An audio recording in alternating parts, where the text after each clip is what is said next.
लखीमपुर विधानसभा केंद्र में लखीमणि रिक्यासन नाम के एक युवती को मन्नान अहमद नाम के युवक द्वारा अपहरण किए जाने के वारदात को लेकर पूरे इलाके में तनाव का माहौल छा गया।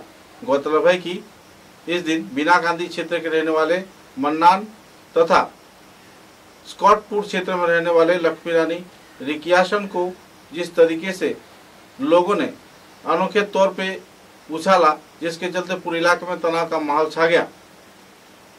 21 वर्षीय लक्ष्मीमणि रिक्यासन नाम की एक युवती के अपहरण कांड को लेकर असम राज्य के कछार जिले के सटे लखीमपुर विधानसभा केंद्र में तथा बीना गांधी इलाके में सनसनी की माहौल देखने को मिली। पुलिस प्रशासन ने दोनों आरोपियों को गिरफ्तार किया और आखिरकार कानूनी कार्रवाई के दौरान एकाएक युवक द्वारा फरार होने की कोशिश की जाने पर लगातार उसे रुकने के लिए कहा गया, लेकिन आखिरकार जब उसने पुलिस प्रशासन की बात नहीं सुनी तो सामाजिक भाव मुद्दे को सोचते हुए आखिरकार पुलिस प्रशासन ने गोली चलाकर युवक को घायल किया और उसे अपने हिरासत में लिया। गौरतलब है कि इस मुद्दे को लेकर पुलिस प्रशासन की ओर से पुलिस सुपर नोमल महता ने विस्तारित जानकारी दी और लखीमपुर बीना गांधी क्षेत्र में सभी समुदाय के लोगों के बीच शांति का माहौल बरकरार रखने में आखिरकार वे कामयाब भी हुए। दोनों आरोपी को कानूनी हिरासत में लिया गया है। मामले की छानबीन चल रही है।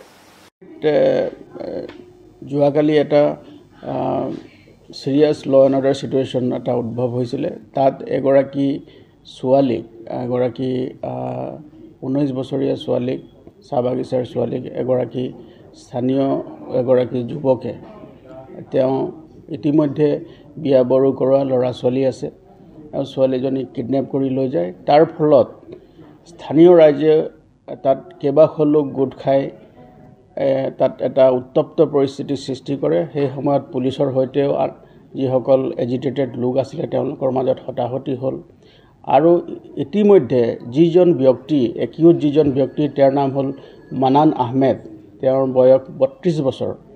তেওঁ সেই ছোৱালীগৰাকীক কিডনেপ কৰি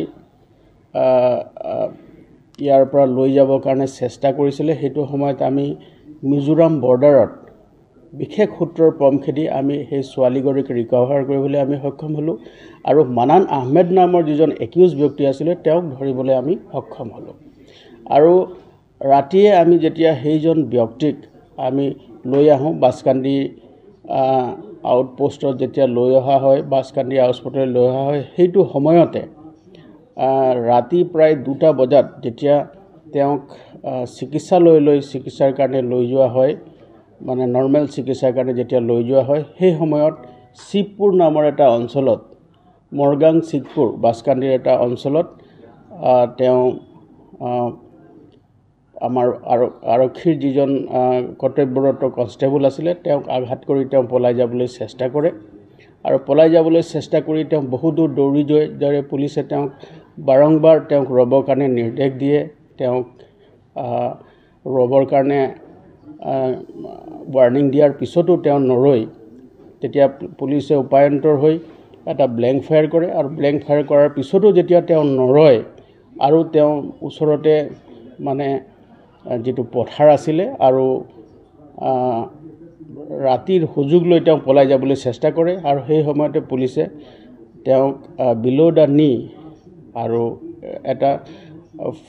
তেওঁক এটা ফায়াৰ কৰিবলৈ কাৰণে বাধ্য হয় আৰু সেই সময়তে তেওঁ ভৰিত কিছু পৰিমাণে আহত হয় আৰু লগে লগে পুলিচে তেওঁক ধৰিবলৈ সক্ষম হ'ল আৰু তেওঁক ধৰি আমি ইমিডিয়েট স্থানীয় চিকিৎসালয়লৈ লৈ যোৱা হয় আৰু স্থানীয় চিকিৎসালয়লৈ লৈ যোৱাৰ পিছতে তেওঁক শিলচৰ মেডিকেল কলেজত পুৱতি নিশা তেওঁক ভৰ্তি কৰোৱা হয়। আৰু গোটেই ঘটনাটোত আমাৰ আৰক্ষীৰ এগৰাকী কনষ্টেবল জেছিমুদ্দিন লস্কৰ বুলি এজন কনষ্টেবল আছিলে আৰু তেওঁক যেতিয়া আঘাত কৰিছে তেওঁ বহু পৰিমাণে আঘাতপ্ৰাপ্ত হয় আৰু তেওঁ বৰ্তমান চিকিৎসাধীন হৈ আছে। গতিকে গোটেই ঘটনাটোত আমি এটা মোকৰ্দমা ৰুজু কৰিছোঁ আৰু মোকৰ্দমা ৰুজু কৰি আমি তদন্ত অব্যাহত ৰাখিছোঁ আৰু এই যিটো ঘটনা হৈছে এই ঘটনাটোত যাতে পুংখানুপুংখে যাতে ইয়াক অনুসন্ধান হয় তাৰ কাৰণে আমি তৎপৰ হৈ আছোঁ।